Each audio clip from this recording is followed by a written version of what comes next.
கர்த்தருடைய பரிசுத்தமுள்ள நாமத்திற்கு ஸ்தோத்திரம்.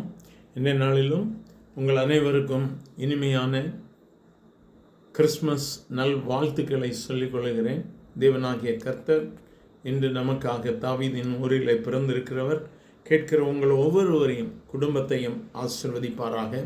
உங்களுக்கு என்னுடைய கிறிஸ்மஸ் வாழ்த்துக்கள். இந்த நாளின் செய்திக்காக ஏசாயா தீர்க்க தரிசன புஸ்தகம் 9வது அதிகாரம் 6வது வசனம். நமக்கு ஒரு பாலகன் பிறந்தார், நமக்கு ஒரு குமாரன் கொடுக்கப்பட்டார், கர்த்தத்துவம் அவர் தோளின் மேல் இருக்கும். அவர் நாமம் அதிசயமானவர், ஆலோசனை கர்த்தா, வல்லமை உள்ள தேவன், நித்திய பிதா, சமாதான பிரபு என்னப்படும். எனக்கு அருமையானவர்களே, என்னை நாள் ஒரு விசேஷித்த சமாதானத்தையும் சந்தோஷத்தையும் கொடுக்கிற நற்செய்தியின் நாள். ஏனென்று சொன்னால், கர்த்தராகிய இயேசு கிறிஸ்து நமக்காக பிறந்திருக்கிறார்.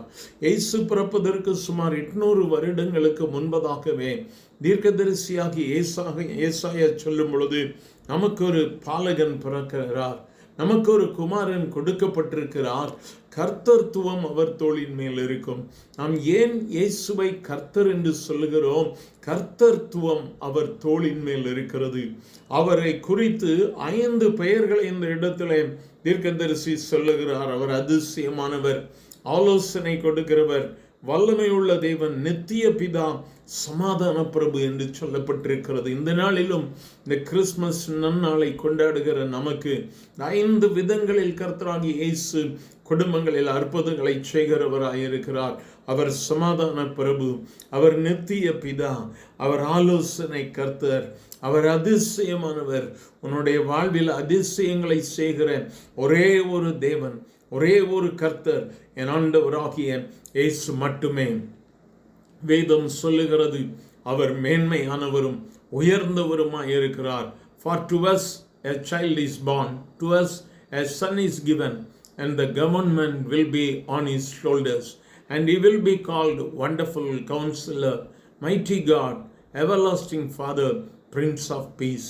எனக்கு அருமையானவர்களே, இந்த இயேசு இந்த நாளில் உங்கள் இதயங்களில், உங்கள் குடும்பத்தில் பிறந்து உங்களுடைய வாழ்வை மேன்மையாக்கும்படியாக அருமையாக அவர் உன்னுடைய வாழ்விலை இடைப்பட்டு கொண்டிருக்கிறார். உன் வாழ்வில் ஆலோசனை அவசியமாம். மனிதர்களை நாடி செல்ல வேண்டாம், இயேசுவனிடத்தில் செல்ல ஆரம்பியுங்கள். ஏனென்றால் அவர் ஆலோசனையில் வல்லமை உள்ளவர். அவர் வல்லமையுள்ள தேவன் என்று சொல்லப்பட்டிருக்கிறது. அவரிடத்தில் வல்லமை உண்டு. எல்லா விதமான உலகத்தின் அந்தகார வல்லமைகளை எதிர்த்து நிர்மூலமாக்குகிற வல்லமை இயேசுவினிடத்தில் இருக்கிறது. அவர் நித்திய பிதாவாக இருக்கிறார், சமாதானத்தை கொடுக்கிறவராக இருக்கிறார். இந்த நாளிலும், இந்த நன்னாளிலும் அவரை பார்த்து, ஆண்டவரே, எனக்காக இந்த பூமியிலே நீர் ஜனிப்பிக்கப்பட்டீர், எனக்காக நீர் எழுந்தருளி இருக்கிறீர், இன்றும் உம்முடைய வல்லமை எனக்குள்ளாக இறங்கட்டும் என்று சொல்லி அவரை நோக்கி பார்க்கலாமா? எங்கள் அன்பின் ஆண்டவரே, ஆசீர்வதிக்கப்பட்ட இந்த நல்ல காலை வேளைக்காக நன்றி அப்பா. இந்த நல்ல நாளிலும் உம்முடைய பிரசன்னத்தை உணரும்படியா, உம்முடைய வல்லமையை உணரும்படியா கர்த்தர் எங்களுக்கு தந்திருக்கிற எல்லா கிருபைகளுக்காக ஸ்தோத்திரம். கேட்கிற ஒவ்வொருவரையும் ஆசீர்வதியும் ஆண்டவரே. கேட்கிற ஒவ்வொருவரோடு கூட கர்த்தருடைய கரம் இருக்க வேண்டுமா ஜெபிக்கிறேன். இந்த கிறிஸ்மஸ் நாள் ஒவ்வொருவருக்கும் சமாதானத்தை கொண்டு வரும்படியாய், சந்தோஷத்தினால் கர்த்தர் ஒவ்வொருவரையும் நிரப்பும்படியாய் ஜெபிக்கிறேன். ஆண்டவரே, உம்முடைய கிருபை உம்முடைய பிள்ளைகளை சூழ்ந்து கொள்ளட்டும். என்னென்ன நன்மைகளுக்காய் ஜெபிக்கிறார்களோ அவைகளை கர்த்தர் அபரீத விதமாய் கொண்டும் ஆசீர்வதியும். இயேசுவின் நாமத்தில் பிதாவே, ஆமென்.